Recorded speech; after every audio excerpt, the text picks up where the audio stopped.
Well, good morning, and glad that you're here with us this morning. Let's open in a word of prayer. Well, Lord, we come to you this morning wanting to hear from you, wanting to live a life that is worthy of the calling that we have received. And as we look at 5 different lives that are going to come into a conclusion this morning, would you stir in us those things that would cause our lives to count all the way until we breathe our very last breath. We ask this in Jesus' name. Amen. Well, we are going to conclude the David series this morning. And we'll do that in 1 Kings chapter 1, and the main focus will be chapter 2. Now, some lives are so significant in accomplishments that they actually form the beginning of an era. Others bring with their death the end of an era, maybe like Martin Luther and the Reformation. Their thinking, their creative ideas, their model leave a chasm across life's landscape. Their shoes are too large for most of us to fill. The depth of David this morning is kind of like that. Perhaps Israel's greatest king, and he really marked a legacy that would go on after him, and every king would be compared to him. Even his son Solomon kind of marked the beginning and the end of an era. The way that one scholar put it is, David satisfied the people throughout Israel. He quieted the Philistines for all time to come. Then, in the midst of peace and plenty, wrote many psalms of praise to Jehovah. The elderly king gathered vast stores of stone and iron, brass and cedar for the resurrection or the erection of the temple. Gave his parting charge and closed the most successful royal career recorded in the annals of history. And that is why we have spent almost a year and almost 2 years, August 2018, is when we began our series in 1 Samuel. And so there has been a lot of content for us to study and for us to think about. The way that the writer of Acts, Luke, which will be our next book that we study, says it this way. For David, after he had served the purpose of God in his own generation, fell asleep and was laid with his fathers. David had fulfilled the purpose that God had called him to. And I'm wondering this morning if we could take his name out and insert your name, and insert my name, insert your name. For Chris, after he had served the purpose of God in his own generation, fell asleep and was laid with his fathers. The tragedy of all tragedies is that we should live and die having never found that purpose, that special God-ordained reason for serving our generation. You have, like no other person on the planet, a particular contribution that you are to make to this generation.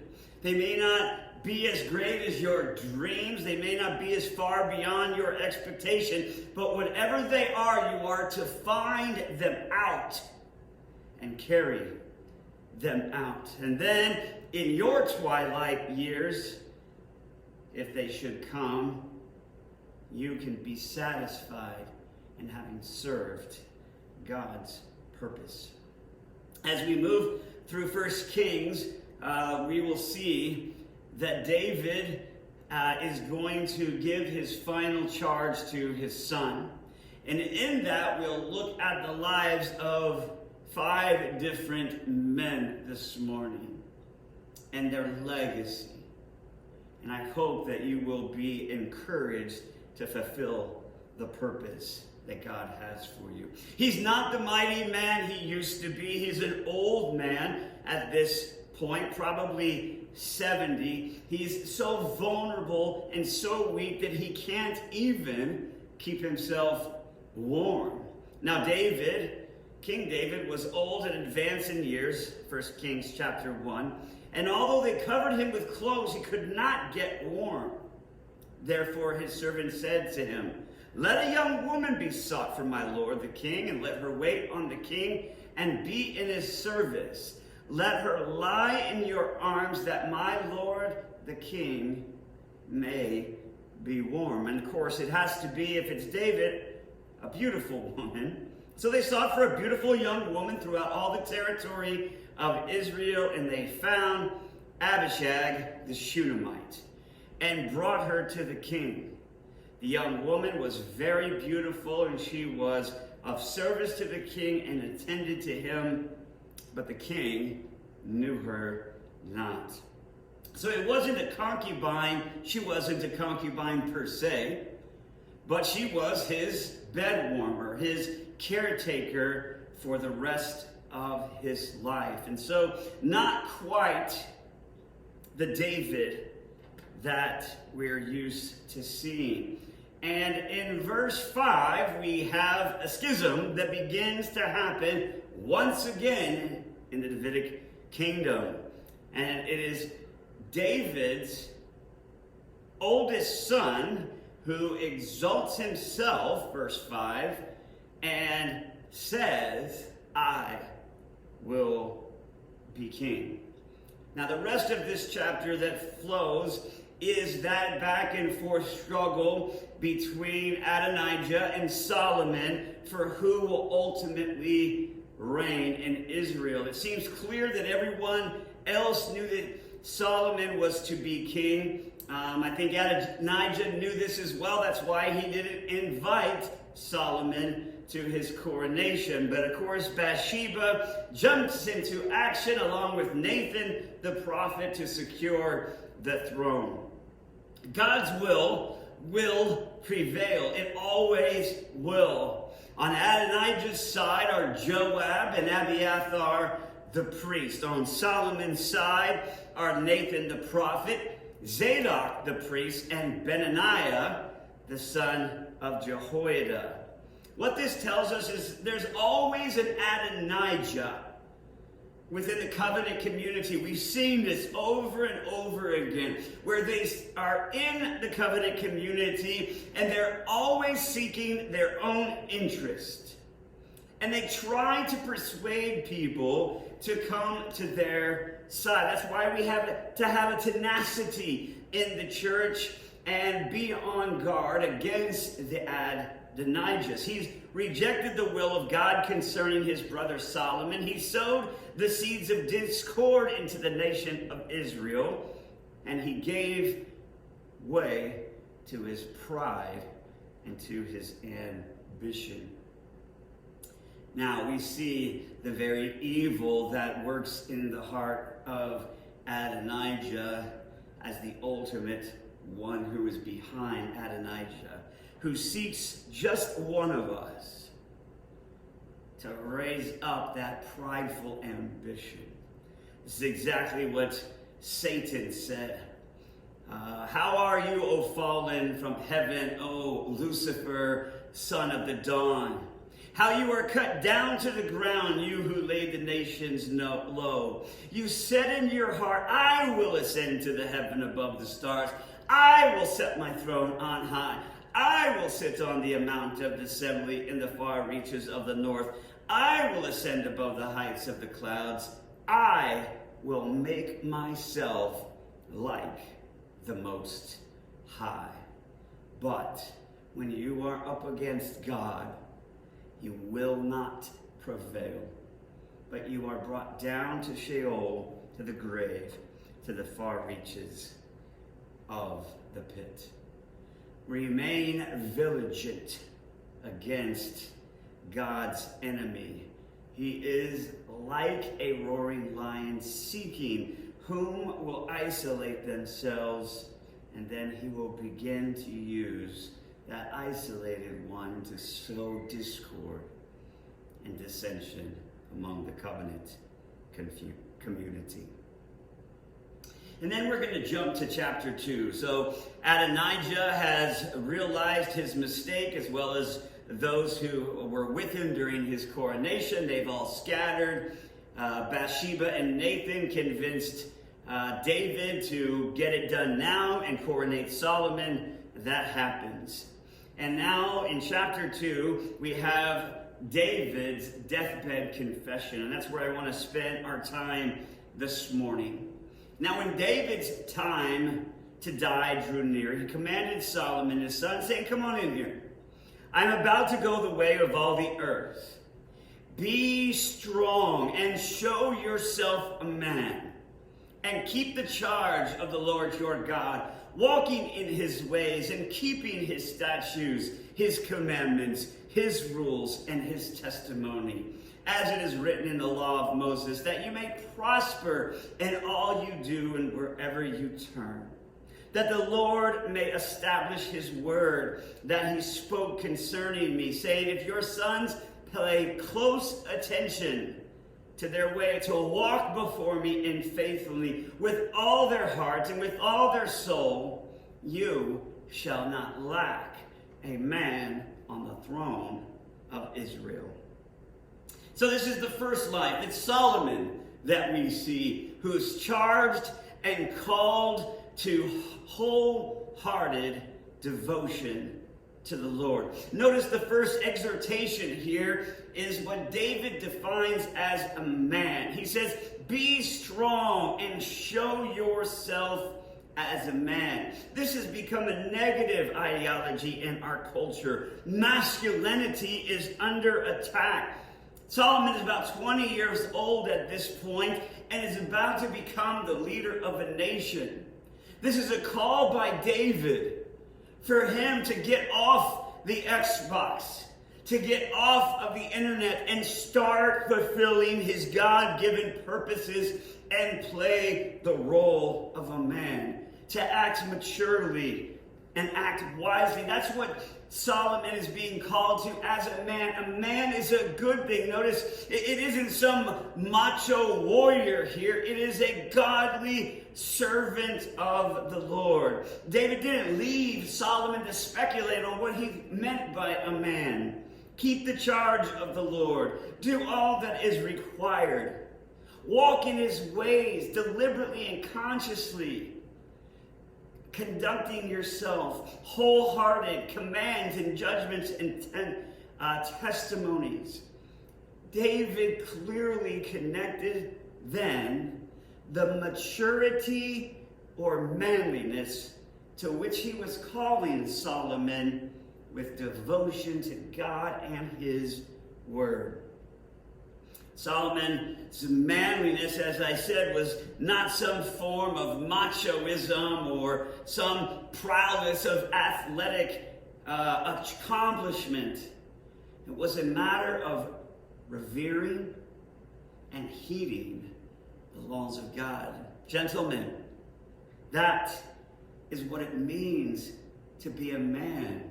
That is what it means to train our young boys, our young men to be men.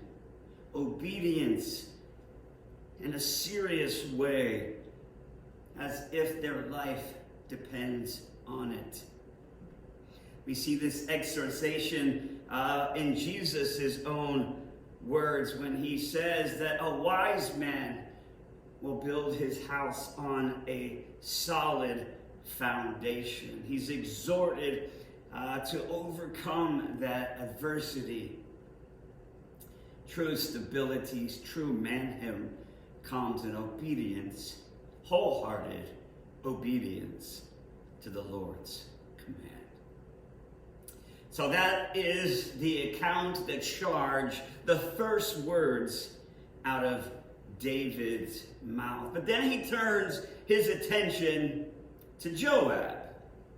Moreover, you also know, Solomon, that Joab, the son of Zeruiah, did to me, how he dealt with the two commanders of the army of Israel, Abner, the son of Ner, and Amasa, the son of Jethir, whom he killed, avenging in time of peace for blood that has been shed in war, and putting the blood of war on the belt around his waist and his sandals on his feet. Act therefore according to your wisdom, and do not let him go down to the grave in his gray hair in peace.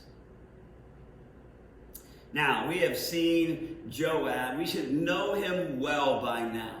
He has played a key and important role in Israel from David's very, very beginning. He has been the commander of the army. And there's a question here. Is this a call to justice that follows? Or a call to revenge, what follows? Either way, we know that David is trying to wrong something that he should have corrected, and he's leaving these things into the hands of his son. Joab is the one who killed Absalom, remember, and there's no mention of that here. The names that are mentioned are all of Joab's rivals, Abner being Saul's general who killed Joab's brother, and then he went on a revenge tour and killed Abner. Then later on, when Absalom became king, he raised up Amasa as general, and then when David retook the kingdom, he kept Amasa as general. But if you remember, Amasa didn't do his job on time, and so David demoted him and made Joab general, and then Joab disguises himself, grabs his beard, and guts him. That's the point here. He's going to kill any rival, and what seems to be Joab's main interest is Joab. What we have in the picture of Joab is kind of the antithesis of Solomon. Not a godly man, but boy, we would sure think of him as a man's man. He's violent. He does what he wants. He kills who he wants. He takes what he wants. But there, at the end of his life, you are going to see this powerful man crying for his life. That is what's going to happen. Now, let's jump down with me. What has happened so far is that Joab has been told that those that are loyal to Adonijah, which happens to be Abiathar, was removed as priest. That's what's happened just before that. So Abiathar is fired as priest because he wasn't loyal to the king's son. He went the way of Adonijah, the way of Joab. And so clearly he's getting word, Joab is that Solomon is cleaning house. And so he starts to get concerned for himself. And when the news, verse 28, came to Joab, for Joab had supported Adonijah, although he had not supported Absalom, Joab fled to the tent of the Lord, the tabernacle, and he caught horns of the altar. So here he is up on the altar. It's an elevated platform, 4 horns on it, and he's grabbing hold of it for his life. And when it was told to King Solomon, Joab fled to the tent of the Lord, and behold, he is beside the altar. He thought he was safe there. So Solomon sent Benaiah, the son of Jehoiada. Now we know Benaiah's role. He's the new general. He's the new Joab. Go strike him down. So Benaiah came to the tent of the Lord and said, the king commands you, get out of the tabernacle, get out of the altar, come out of the compound so that I can execute you.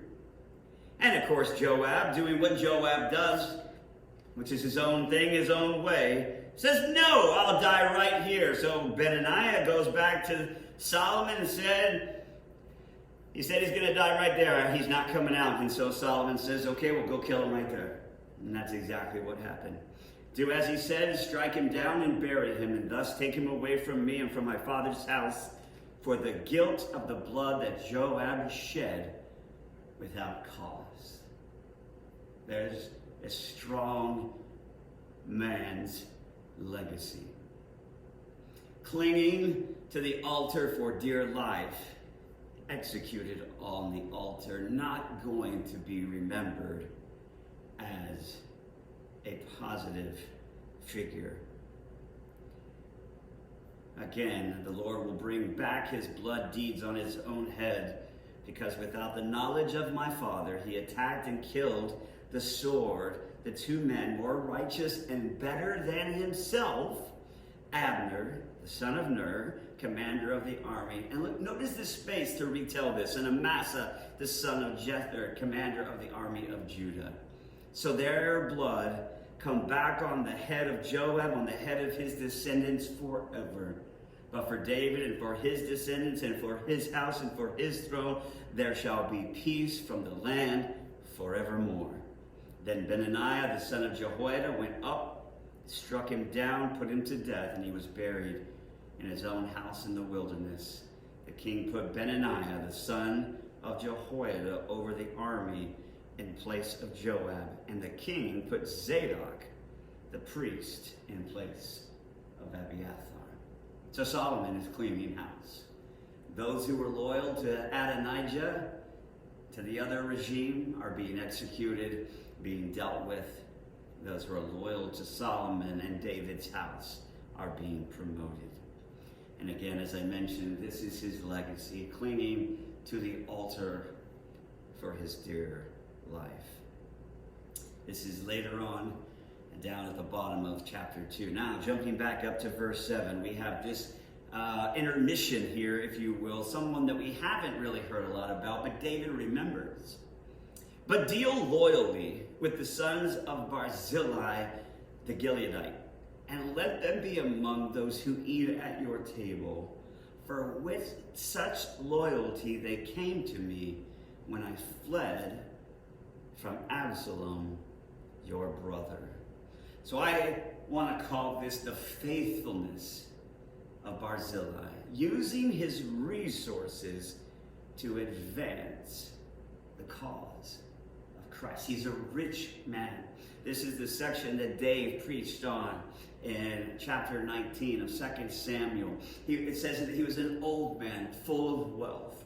And when David was leaving and when David was coming back, he used the resources at his disposal to take care of God's people and God's anointed. And David is making sure that his legacy is being remembered because he honored the Lord. So again, using our resources all the way to the end, 80 years old he was, to the end of his life for the cause of Christ. And then, well, I'm just going to give you this. We have our dear friend Shimei. And he is one fickle man. And there also with you Shimei, the son of Gera, the Benjamin from Bahurim, who cursed me with a grievous curse on the day when I went to Mahanaim.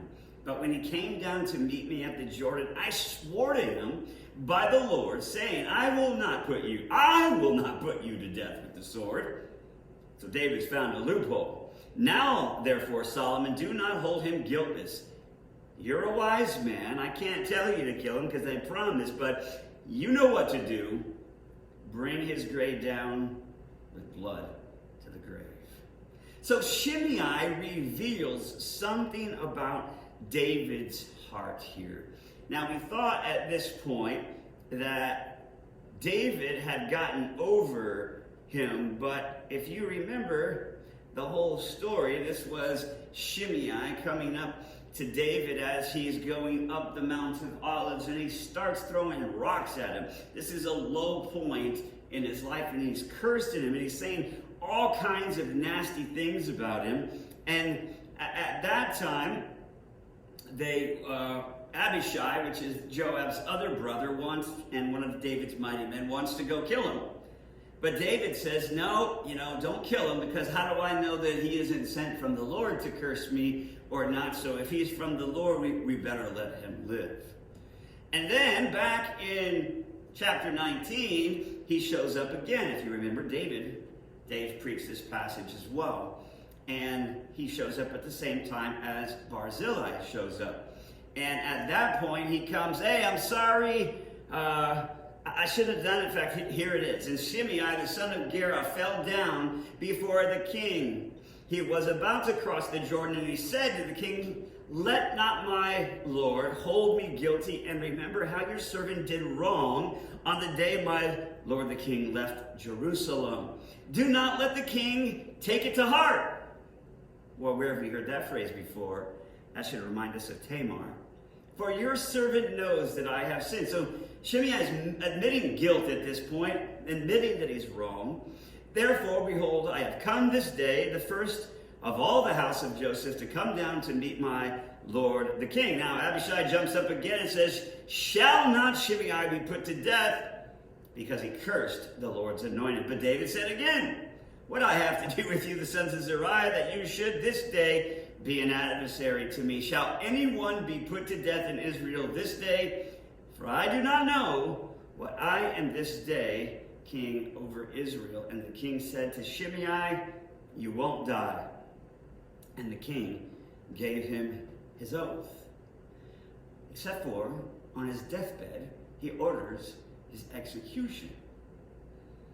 And this is strange to me because, again, you would have thought, as you were reading, if we didn't have this incident, that David really was being sincere, and maybe he was. But as he's laying there on his deathbed, Shimei is on his mind. And he wants to execute him. So Solomon summons Shimei and tells him to build his house, but to stay in Jerusalem. If he stays in Jerusalem, Solomon will let him live. But if he leaves Jerusalem, he's going to kill him. And so 3 years, the text tells us, goes by.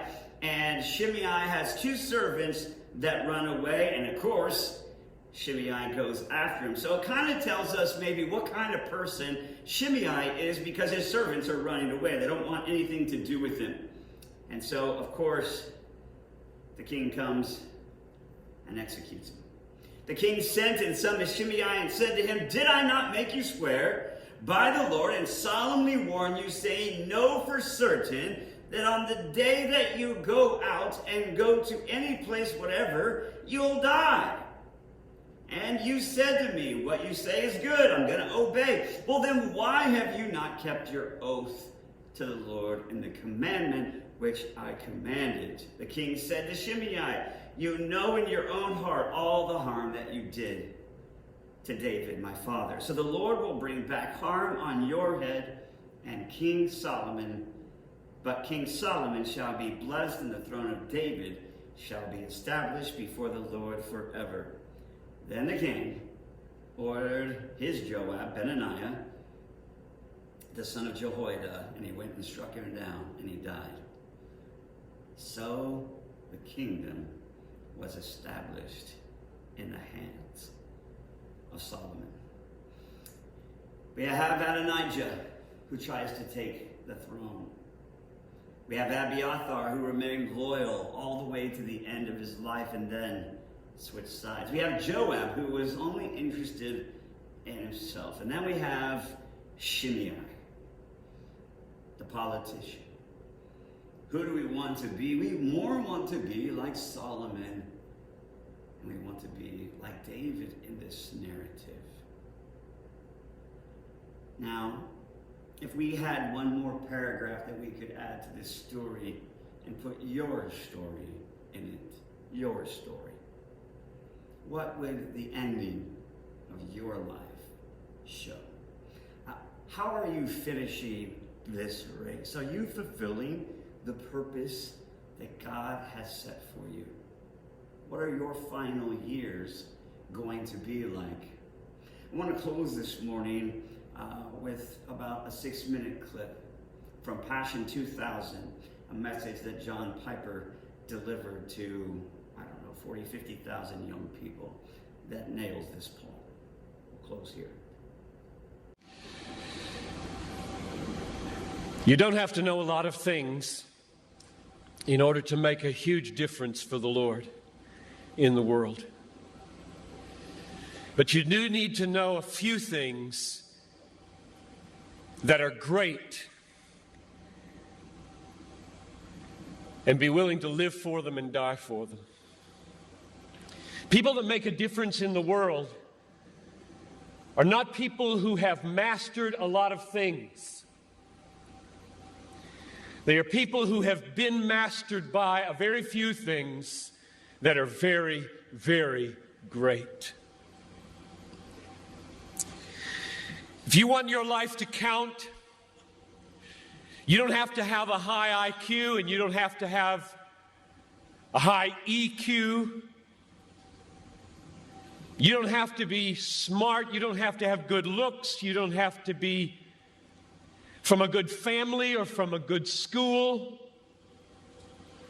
You just have to know a few basic, simple, glorious, majestic, obvious, unchanging, eternal things and be gripped by them and be willing to lay down your life for them, which is why anybody in this crowd can make a worldwide difference, because it isn't you. It's what you're gripped with. But one of the really sad things about this moment right now is that there are hundreds of you in this crowd who do not want your life to make a difference. All you want is to be liked. Maybe finish school, get a good job, find a husband or a wife, a nice house, a nice car, long weekends, good vacations, grow old healthy, have a fun retirement, die easy, no hell. And that's all you want. You don't give a rip whether your life counts on this earth for eternity. And that's a tragedy in the making. That is a tragedy in the making. About 3 weeks ago, we got news at our church that Ruby Eliason and Laura Edwards were killed in Cameroon. Ruby Eliason, over 80, single all her life, a nurse, poured her life out for one thing: to make Jesus Christ known among the sick and the poor in the hardest and most unreached places. Laura Edwards, a medical doctor in the Twin Cities, and then in retirement, partnering up with Ruby, also pushing 80, and going from village to village in Cameroon. And the brakes give way. Over a cliff they go, and they're dead instantly. And I asked my people, is this a tragedy?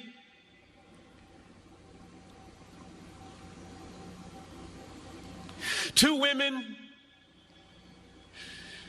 in their 80s, almost, a whole life devoted to one idea: Jesus Christ magnified among the poor and the sick, in the hardest places. And 20 years after most of their American counterparts had begun to throw their lives away on trivialities in Florida and New Mexico, fly into eternity with a death in a moment. Is this a tragedy, I asked? It is not a tragedy. I'll read you what a tragedy is. I've got a little article here from Reader's Digest. You don't read Reader's Digest, I know that.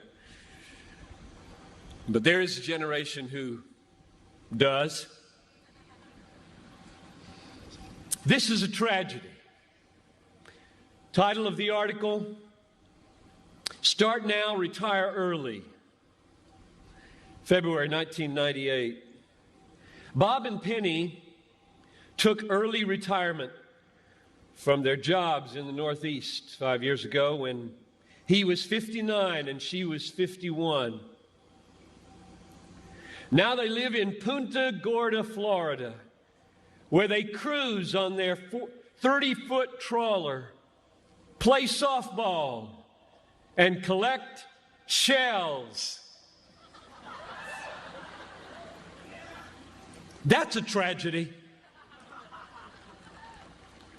That's a tragedy, and there are people in this country that are spending billions of dollars to get you to buy it. And I get 40 minutes to plead with you, don't buy it. With all my heart, I plead with you, don't buy that dream. The American dream. A nice house, a nice car, a nice job, a nice family, a nice retirement, collecting shells.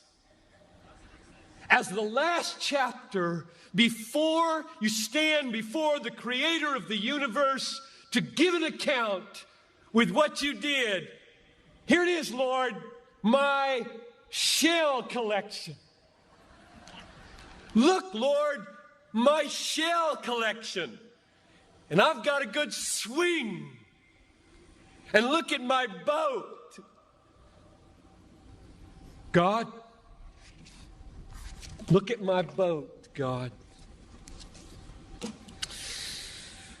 Well, not for Ruby and not for Laura.